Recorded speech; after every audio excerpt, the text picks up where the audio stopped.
Hey guys, it's Zach. I thought I would do a real quick video to kind of answer some questions I've gotten about the restricted free agency draft coming up. I'll try and do this pretty quick and cover as much as I possibly can. So as you can see, I'm on the main league page. Obviously, click on the restricted free agents, and it shows what everybody has already put in. The restricted free agents, if you click on that link, it will show each team's. I know a lot of you guys have dropped a ton of these players, so I have not updated this list. I can't keep up with it. So make sure that you are adhering to this list, because that is basically, these are the only players available. 1 from the top category, 2 from the green, 4 from the blue, and 6 from the purple. You do not have to tag anybody if you don't want, but that's what's available. And then you can also add an extra as a franchise tag and a transition tag. All that's covered in the post and also in the bylaws. So once we go to the restricted free agent draft, which is set to start on the 8th. It's a Saturday at midnight Eastern time. What you'll do is you'll go up to the top for owners, auction bid, and as you can see, it's not time for it to start now, so I can't actually bid, but this is where you will go. This is exactly like how we did the startup draft, except bids are not proxy.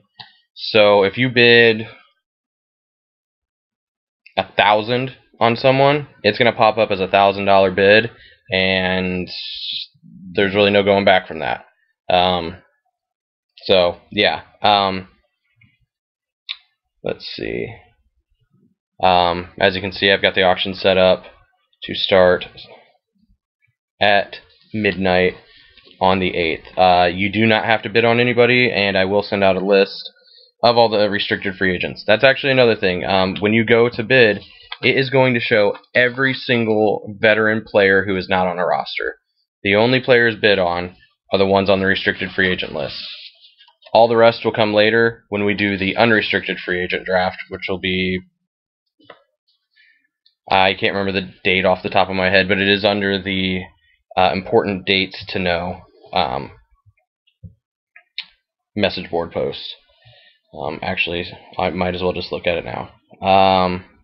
Dates to remember: unrestricted free agent draft, June 17th. Okay, so here we go. There's been some questions about APD, rookie money. What does all that mean? So APD is listed on the main page. There's actually also an APD allotment thread that you can look at to see how everybody got to their numbers, but it is blind bidding. It is right here. Just minimize it. There. It's right here. All these negatives are the extra allotments that everybody was given. The total balance is all the way to the right for each team.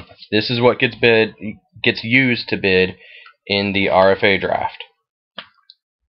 Depending on how much you bid on a player will determine how much of your rookie money you will be giving up if that player is not matched by the original owner. So if you go to the rookie money thread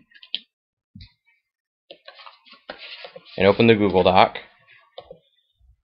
it shows how everybody got their rookie amounts, because every rookie pick has an amount that is tied to it. So based on just the way that we finished, I have it broken down as such here, and then you can go to your team and see what your total amount is. This includes all the trades so far. If you click on your amount, and I don't know if it'll actually show you the formulas or not, but it might. You click on the formula, you can go up, and show where all of your picks came from, and you can double check my math to make sure everything's good.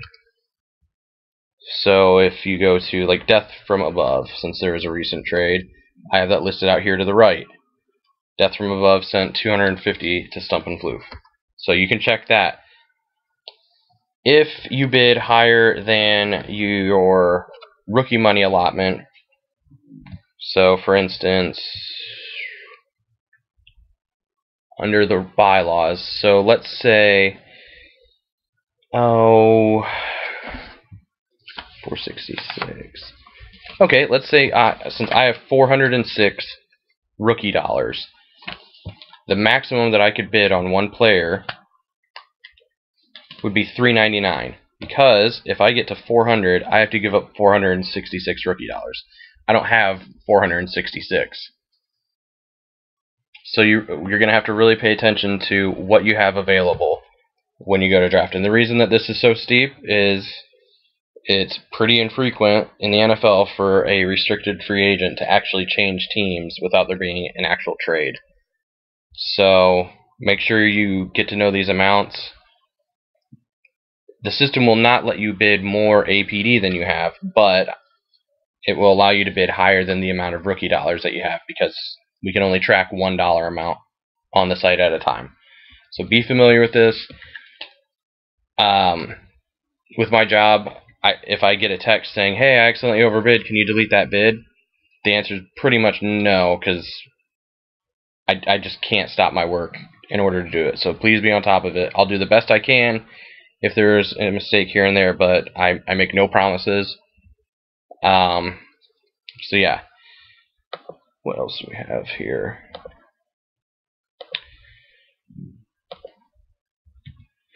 Do not bid on your own player. That's another big thing. I've capsed it everywhere. You have the right of first refusal. So let's say I have Frank Gore. He gets bid up to, I don't know, APD bid goes up to $30. So I can either say, okay, I will give the winning owner $30 to keep the player, or the winning owner can keep Frank Gore and I get 37 rookie dollars from that player. You get to make that decision. So don't bid up your own player. I will not reverse bids on your own players, because that's just kind of going to have to be the way it is. Because if you bid on your own player, that's kind of on you. So I think that pretty much covers everything. If there's any other questions, let me know. Franchise tags and transition tags will not be included in the RFA draft. You just get to keep that player. If one of your RFAs does not get bid on in the draft, you can keep him, you can let him go. It's up to you. There's no penalty. So I would suggest tagging the maximum number, just to hopefully get somebody to bid on players that you might not even want, and then get a little bit of rookie money for them. So this will be a pretty intense draft. I will probably put an end date on it once we get a few days into it, depending on how quickly it's moving. So if you have any other questions, just let me know. I think this should cover it. Make sure that you check the bylaws. Hopefully any questions that you have are in there. So yeah, let me know. Also, make sure you get your RFA players, franchise players, and transition players tagged before the end of the day on the 4th, which as of right now, that is just about 2 days and 20 minutes away as I'm recording this. So if you don't get them in, there's no grace period. I can't do a grace period because there's too much strategic advantage to it. So yeah, let me know if you have any other questions, and I'm going to get this posted here and sent out to everybody ASAP.